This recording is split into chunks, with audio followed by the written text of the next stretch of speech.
Integrator Media is a GITEX Global with Mr. Raphael Peyret, Director of Product Management Cloud Security at Bitdefender.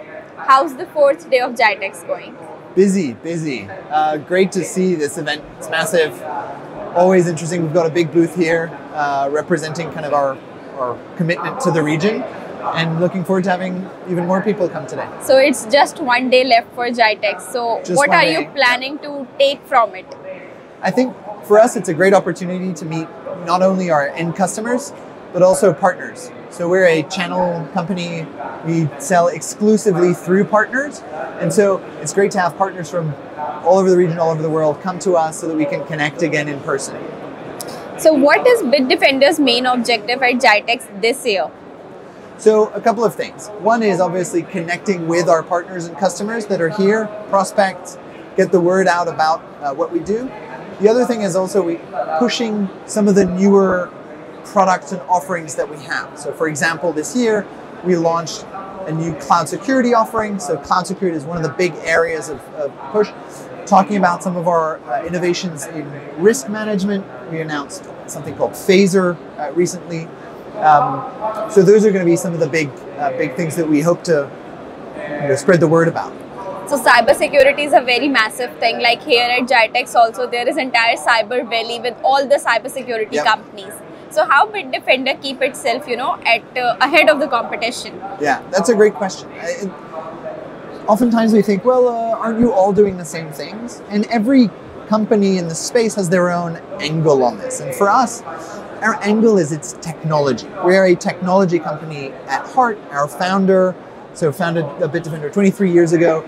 He's a university professor, and we have 50% of our teams that are working on R&D. 50%. We're not a marketing company. We're really a technology company, and that comes across in our products where, technically speaking, we are really, really good. We've got people doing reverse engineering of malware, working with the FBI, with Interpol, as well as building the products that kind of the B2B that you'll see here. Under the hood, there's a ton of work on kind of core technology.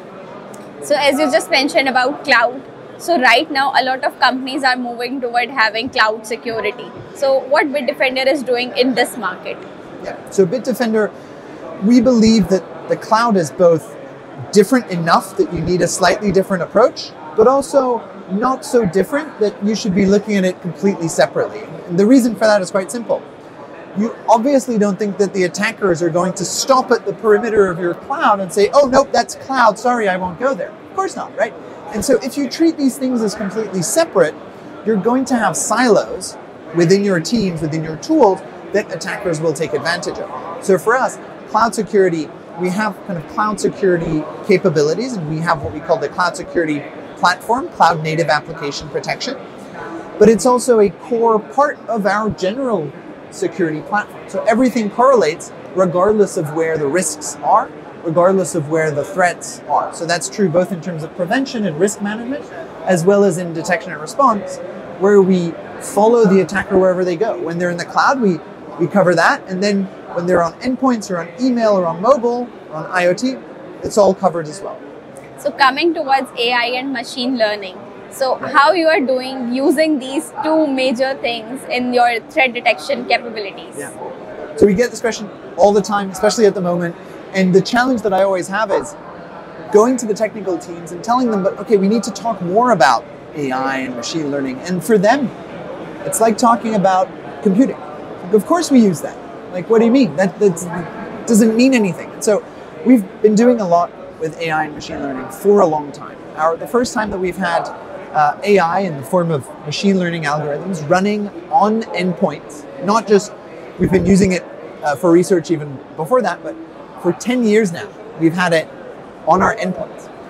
We currently use a range of different AI or machine learning tools, and it's not something where we say, hey, we've got AI, one big word and everything works. Actually, that's not very practical, that's not very efficient. What we have is a very large number of different models that are tuned for very different things.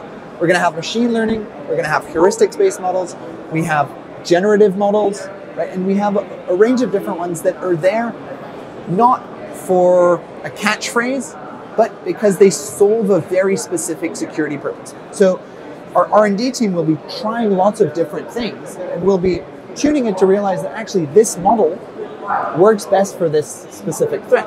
We even had in 2017 a new ransomware that was blocked by a 2014 model. So for us, huge moment of pride, right? It works. On top of that, each and every specific computer, laptop, server that has our agents and is running our protection has customized models. What that means is when people ask, but how many AI models do you use?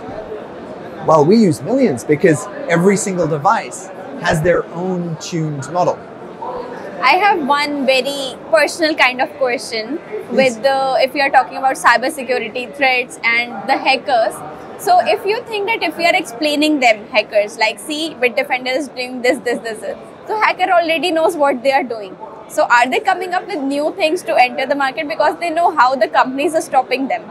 Of course. And it's, so a few interesting things to understand about hackers is a lot of the hackers, and I'm going to talk about one class, the kind of the cyber criminals that are doing it for financial gain, right? It's just a matter of how financially interesting hacking is for them. So that means that if it's too complicated or it needs too much investment to get through the defenses, then it's not worth it anymore. So they're going to go somewhere else. So what that means is often hackers are going to go to targets that are more vulnerable because it's kind of cheaper for them to break in rather than the very well protected. That said, they are continuously innovating. And there are some things that we notice, particularly, for example, in the malware space, in the ransomware space, where they're starting to use languages that are harder to reverse engineer, Rust being one of them. Why do they do that? Well, because when we see malware, we have our team reverse engineer it, understand its weaknesses, and in some case, create decryptors so that you don't need to pay the ransom. So what do? Well, so they're using kind of modern languages that are very, very fast to kind of counter that. They're also doing things like using different types of cryptography for ransomware. Some of it is preparing for the advent of quantum computing, which we expect will be able to break the traditional cryptography that we're used to doing. So they're going with different types of cryptography that are quantum resilient. So again, these are just starting, but we are starting to see these things as the attackers continuously evolve.